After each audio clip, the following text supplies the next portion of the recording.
ಇವತ್ತು ನಾನು ಚನಾ ಮಸಾಲ ಮಾಡಬೇಕಾದ್ರೆ ನಾವು ಯಾವ ಪೌಡ್ರ್ ಹಾಕ್ಕೋಬೇಕು ಅಂತ ತೋರಿಸ್ಕೊಡ್ತಿದ್ದೀನಿ. ನಾನು ಚಾನಲಲ್ಲಿ ಮುಂಚೆ ಚನಾ ಮಸಾಲ ಮಾಡೋದು ತೋರಿಸಿದ್ದೀನಿ. ಅದಕ್ಕೆ ಮಸಾಲೆ ಇದನ್ನು ಮಾಡೋದು ಹೇಗೆ ಅಂತದ್ದು ತುಂಬ ರುಚಿಯಾಗುತ್ತೆ. ಈ ಥರ ಮಾಡಿದ್ರೆ ನೀವು ಮಾಡಿ ನೋಡಿ. Hi everyone, welcome to Hema's office and kitchen. ಮೊದಲಿಗೆ ನಾನು ಒಂದು ಪ್ಯಾನ್ ತಗೊಂಡು ಇನ್ನೂ ಆನ್ ಮಾಡಿಲ್ಲ ನಾನು.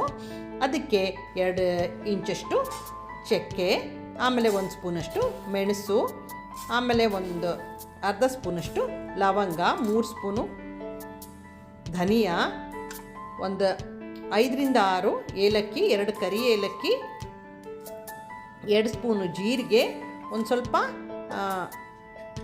ಮೇಸು, ಆಮೇಲೆ ಒಂದು ಸ್ಟಾರ್ ಅನೀಸು, ಇವೆಲ್ಲ ಹಾಕ್ಕೊಂಡು ಸ್ವಿಚ್ ಆನ್ ಮಾಡಿಕೊಂಡು ಲೈಟ್ ಕಡಿಮೆ ಉರಿನಲ್ಲಿ ಹುರ್ಕೋಬೇಕಾಗುತ್ತೆ.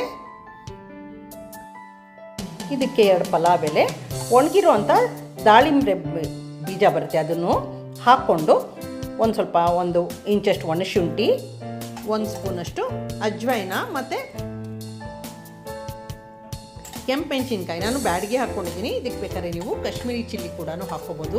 ನಾವು ಚನಾ ಮಸಾಲ ಮಾಡಬೇಕಾದ್ರೆ ಯಾವ ಮಸಾಲೆನೂ ಹಾಕ್ಕೊಳ್ಳೋದು ಬೇಡ.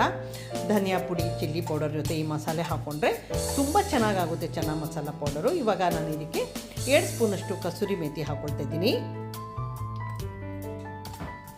ಅದನ್ನೆಲ್ಲ ಲೈಟಾಗಿ ತುಂಬ ಕಡಿಮೆ ಊರಿನಲ್ಲಿ ಒಳ್ಳೆ ಘಮ್ಮಂತ ಬರೋವರೆಗೂ ಫ್ರೈ ಮಾಡ್ಕೋಬೇಕು. ಮನೆಯೆಲ್ಲ ತುಂಬ ಚೆನ್ನಾಗಿ ಸ್ಮೆಲ್ ಬರುತ್ತೆ. ಆಮೇಲೆ ಇದಕ್ಕೆ 1 ಸ್ಪೂನಷ್ಟು ಬ್ಲ್ಯಾಕ್ ಸಾಲ್ಟ್ ಮತ್ತು 1 ಸ್ಪೂನಷ್ಟು ನಾವು ರೆಗ್ಯುಲರ್ ಉಪಯೋಗಿಸೋ ಸಾಲ್ಟ್ ಎರಡೂ ಹಾಕ್ಕೊಂಡು ಇವಾಗ ಸ್ವಿಚ್ ಆಫ್ ಮಾಡಿಬಿಡೋಣ. ಇದನ್ನು ಫುಲ್ಗೆ ತಣ್ಣಗೆ ಮಾಡಿಕೊಂಡು ನಾವು ಇದನ್ನು ಎತ್ತಿಟ್ಕೋಬೇಕಾಗುತ್ತೆ.